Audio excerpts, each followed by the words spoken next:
ভয় মানুষের জীবনের একটা জন্মগত প্রবৃত্তি। আর এই ভয় তখনই বাড়তে থাকে যখন তুমি অন্যায় দেখে অন্যায়ের প্রতিবাদ না করে অন্যায় থেকে নিজেকে দূরে সরিয়ে নিয়ে ঘরের এক কোণে বসে আছো। তুমি দেখছো যে মানুষটাকে অন্যায়ভাবে মারা হচ্ছে, তুমি দেখছো যে অন্যায়ভাবে মানুষটাকে অন্য কিছু মানুষ গালিগালাজ করছে, কিন্তু তুমি তার প্রতিবাদ করছো না। মানে তোমার ভেতরের মনুষ্যত্বর কোনো দাম নেই, তোমার ভেতরের বিবেকের কোনো দাম নেই। এই সমাজে বাস করে তোমার কি মূল্য আছে যদি তুমি নিজের স্বার্থ ছাড়া আর কিছুই বুঝলে না? তোমার মনুষ্যত্ব আর বিবেকের কি দাম আছে যদি তুমি অন্যায়ের প্রতিবাদ করতেই না পারলে? তোমার মনুষ্য জন্মই বৃথা যদি তুমি অন্যায়ের প্রতিবাদ করতে না পারো। এই পৃথিবীতে আমরা জন্ম লাভ করে এসেছি আমাদের এই মানব জীবনটাকে সার্থক করে তুলতে, এবং আমাদের এই জীবনের অনেক দাম আছে। আমাদের দায়িত্ব যেমন আমাদের পরিবারের মানুষগুলোকে সুরক্ষা দেওয়া, ঠিক তেমন ভাবে আমাদেরকে স্বাবলম্বী হয়ে উঠতে হবে, এবং ঠিক একই রকম ভাবে আমাদেরকে সেই সমস্ত অসহায় এবং একলা মানুষের পাশে গিয়ে দাঁড়াতে হবে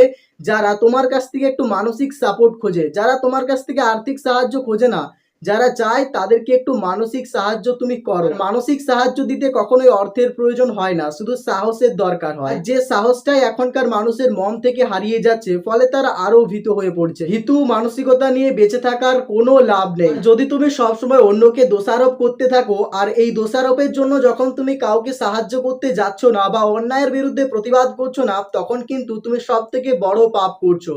তোমার সামনে যদি কোনো ঘটনা ঘটে, তাহলে সেই ঘটনাটা ভগবান ঘটিয়েছে তোমাকে সেখানে পাঠানোর জন্য, কিন্তু তুমি যদি সেখানে না যাও তাহলে তুমি প্রকৃতির আইনকে লঙ্ঘন করছো, ফলে তুমি পাপের ভাগীদারি হবে।